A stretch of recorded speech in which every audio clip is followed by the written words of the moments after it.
Mä oon Kanervun Jussi, Metsänhoitoyhdistys Länsi-Uusimaan metsuri, ja tänään mä esittelen teille, mitä maanomistaja pystyy metsässä tekemään omalle raivaussahalleen.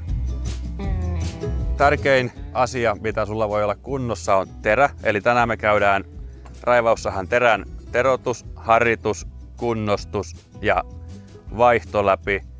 Myös akselin täytyy saada rasvaa aina silloin tällöin, katsotaan se. Ja viimeisenä ilmanputsarin ja tulppien mahdolliset vaihdot ja huollot. Saha kuljetetaan aina teräsuojattuna. Terä säilyy parempana ja mahdollinen auto tai muu vastaava kuljetuspaikkakin säilyy ehjempänä. Ja koko tämän sahan pystyy huoltamaan metässä sillä varustepaketilla, mikä sahan mukana tulee, eli viila ja 2-3 yksinkertaista työkalua. Saha tukevasti tähän lähelle vartaloa ja aina hanskat kädessä.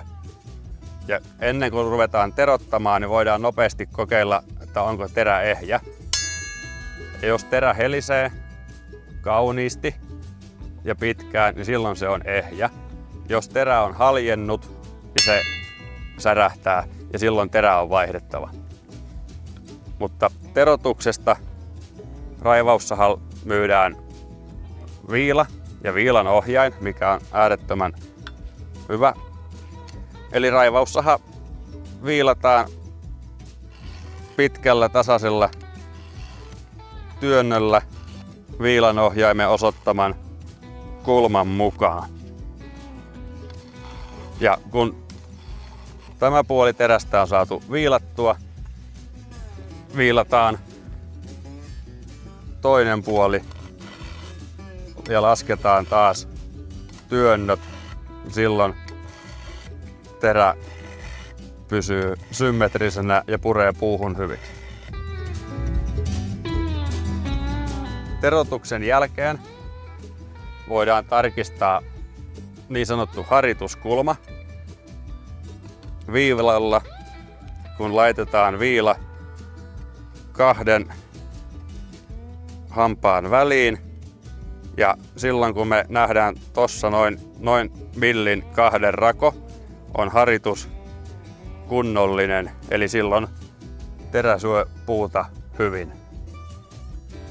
Ja mikäli sitä täytyy harittaa, raivaussahan haritusraudassa on valmiit mallit ja hahlot ja taas hanskat kädessä haritetaan rauhallisilla pienillä väännöillä. Ja kun saadaan koko terä haritettua, siirrytään taas terän toiselle puolelle ja haritetaan koko terä loppuun. Ja tässäkin vaiheessa, varsinkin pakkasella, on hyvä vielä valmiin terän jälkeen kokeilla, että terä on ehjä. Eli nyt käydään läpi terän irrotus, mikäli sikäli terä on metsässä sahattu kiveen tai muuhun esteeseen niin, että terä on vahingoittunut siten, ettei sitä pysty enää terottamaan, tai terä on haljennut, jolloin se ei enää soi. Eli sahan mukana tulee tällainen akselin lukitustappi ja lukitaan terä. Tämän jälkeen otamme avaimen ja avaamme raivaussahan terän. Ja tästä täytyy muistaa, että tämä on vastapäinen kierre, eli normaalisti kun avataan, niin tässä se kiristetään ja päinvastoin. Eli kulmavaihteen öljyn tarkastus löytyy raivaussahan kulmavaihteen kupeesta 13 millin ruuvi. Ja jos ei satu olemaan 13 millin avainta, niin tohon käy myös kuusiokolo-avain, mikä tulee sahan mukana. Tästä kun katsoo, niin aina pitäisi öljyä, rasvaa olla. Ja jollei sitä ole, sitä voi lisätä.